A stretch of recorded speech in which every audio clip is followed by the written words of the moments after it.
Somos de la sección 1M. Este equipo está conformado por David Betancourt, Wilmer Romero y mi persona, Clara García. Y voy a hablar sobre la teoría de las actitudes. Las actitudes son las predisposiciones a responder de una determinada manera con reacciones favorables o desfavorables hacia algo. Las integran las opiniones o creencias, los sentimientos y las conductas, factores que a su vez se interrelacionan entre sí. Las opiniones son ideas que uno posee sobre un tema y no tiene por qué sustentarse en una información objetiva. Por su parte, los sentimientos son reacciones emocionales que se presentan ante un objeto, sujeto o grupo social. Finalmente, las conductas son tendencias a comportarse según opiniones o sentimientos propios. Las actitudes orientan los actos si las influencias externas sobre lo que se dice o hace tienen una mínima incidencia. También los orienta si la actitud tiene una relación específica con la conducta, a pesar de lo cual la evidencia confirma que a veces el proceso acostumbra a ser inverso y los actos no se corresponden, se experimenta una tensión en la que se denomina disonancia cognitiva. Naturaleza de las actitudes y sus componentes. Es posible que en una actitud haya más cantidad de un componente que de otro. Algunas actitudes están cargadas de componentes afectivos y no requieren más acción que la expresión de los sentimientos. Algunos psicólogos afirman que las actitudes sociales se caracterizan por la compatibilidad en respuesta a los objetos sociales. Esta compatibilidad facilita la formación de valores que utilizamos al determinar qué clase de acción debemos emprender cuando nos enfrentamos a cualquier situación posible. Existen tres tipos de componentes en las actitudes y son componente cognitivo, componente afectivo y componente conductual. Componente cognitivo es el conjunto de datos e información que el sujeto sabe acerca del objeto del cual toma su actitud. Un conocimiento detallado del objeto favorece la asociación al objeto. Componentes afectivos son las sensaciones y sentimientos que dicho objeto produce en el sujeto. El sujeto puede experimentar distintas experiencias con el objeto. Estos pueden ser positivos o negativos.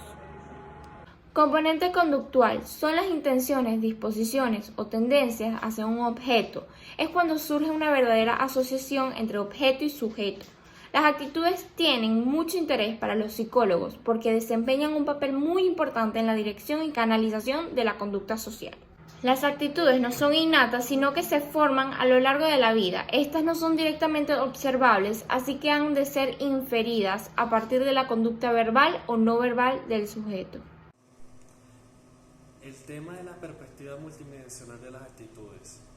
El tema de las actitudes, si bien ha sido abordado desde la época de los 30, planteado de distintos enfoques y diversas maneras, las definiciones y sus características cobra relevancia a la hora de hacer mayor revisión de estas, para aproximarse a una concepción que permita una parte de conseguir los elementos fundamentales, es el hecho de construir y comprender por qué la mayor finalidad de este hecho traer la función de la actitud multidimensional. Claro, eso es hecho a través de los contextos, a través de una forma u hecho, donde vamos a entender perfectamente que el estudio está hecho a través de grupos, donde selectivamente se elegirán grupos de 10 a más cantidad de personas, donde tú retrotraes una funcionalidad actitudinaria.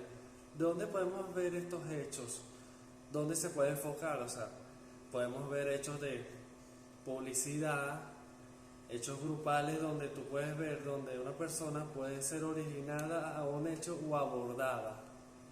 Bueno, hablando del buen comunicador, el buen comunicador en percepciones hechas o relevantes es la importancia de observar y ver. El comunicador siempre desarrollará la clave en el contexto. El comunicador debe entender todo lo que se debe hacer para producir o crear una acción de organización.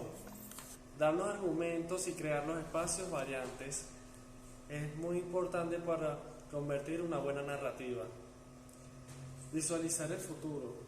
No basta con ser objetivos, sino que hay que recrearlos mediante el ejercicio de la visión. Escuchar empáticamente. Si eres un periodista, tienes que entender que el escuchar es una palabra clave de nuestro trabajo, porque es nuestro día a día saber lo que vamos a reportar. También tenemos que ser profesionales, inteligentes y perspicaces a la hora de escuchar una palabra muy importante. Por eso son muchos factores que importan. Ser preciso en el lenguaje. El comunicador debe hablar con propiedad. Su lenguaje es preciso y comprensible porque es precioso para el proceso de un diálogo. La digitalización de la comunicación es muy importante porque es el hecho que nos lleva a los detalles de la comunicación social. Somos la respuesta hacia la gente. Nosotros informamos hacia ellos. Muy buenos días. Para continuar la exposición, nos introducimos en los temas de prejuicio y discriminación social para entender el comportamiento colectivo social. Vamos a empezar con ciertas características que arropan los prejuicios sociales, como son homofobia, transfobia, racismo, sexismo y xenofobia. Vamos a empezar con la más importante o con la que mayor número de personas están identificadas, que es la homofobia, el rechazo al amor entre el mismo sexo. Cuando personas ven a dos hombres como pareja o a dos mujeres como pareja, cabe decir que el homosexualismo no es algo nuevo, es algo que viene desde muy antiguo, y encima cuando revisamos los libros históricos tal cual como es la Biblia, que es uno de los más antiguos, se ve que en ciertos versículos la homofobia viene donde los hombres se echaban con hombres, estaban con hombres, y Dios los rechazaba por esto mismo. Entonces la homofobia viene mucho más atrás de lo que podemos pensar, y hoy en día es un tema muy importante, ya que ha pasado al odio, a las muertes, al asesinato, y es algo que fácilmente se puede escapar de las manos. La homofobia básicamente es las relaciones entre dos personas del mismo sexo, ya sean hombres y ya sean identificados como hombres o mujeres al nacer. Seguimos con la xenofobia. La xenofobia es algo que ha tomado auge con esta ola migratoria de los venezolanos hacia Latinoamérica, hacia Europa, hacia América del Norte, donde se les rechaza por ser venezolanos y por la inclusión de las culturas en esos nuevos países, de esas nuevas culturas en esos países. Esto es más común de lo que parece, y el odio hacia los venezolanos ha ido agarrando fuerza a pasar de los años. Las personas no entienden por qué hay tantos venezolanos en los países, y cierto odio que tienen es porque, entre comillas, las personas han dañado el país, los tildan de delincuentes, de personas malas. Entonces la xenofobia es el rechazo a los migrantes, a los extranjeros, sea cual sea, pero es una palabra que ha sido utilizada comúnmente por los venezolanos al expresar el odio hacia los extranjeros. Seguimos con el sexismo. El sexismo es lo que vemos hoy en día como el machismo, lo que la gente llama machismo, el movimiento feminista. El sexismo es prácticamente poner a una persona por su género en inferioridad. Por ejemplo, poner a las mujeres por debajo de los hombres por el simple hecho de que son mujeres y no darles igualdad. El sexismo es calificar a las mujeres como que no son capaces de emprender una acción o un trabajo, y es ese rechazo y ponerlos en inferioridad.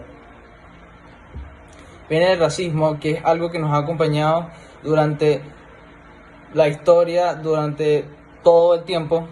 El racismo es el principio del mal de las sociedades. El racismo es el rechazo a al color de piel, clasificar a las personas por su color de piel, tratarlas o dejarlas de tratar porque son blancos o son negros.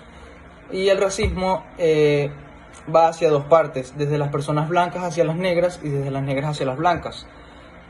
Esto se basa prácticamente en encerrar a las personas en dos bandos, negros y blancos.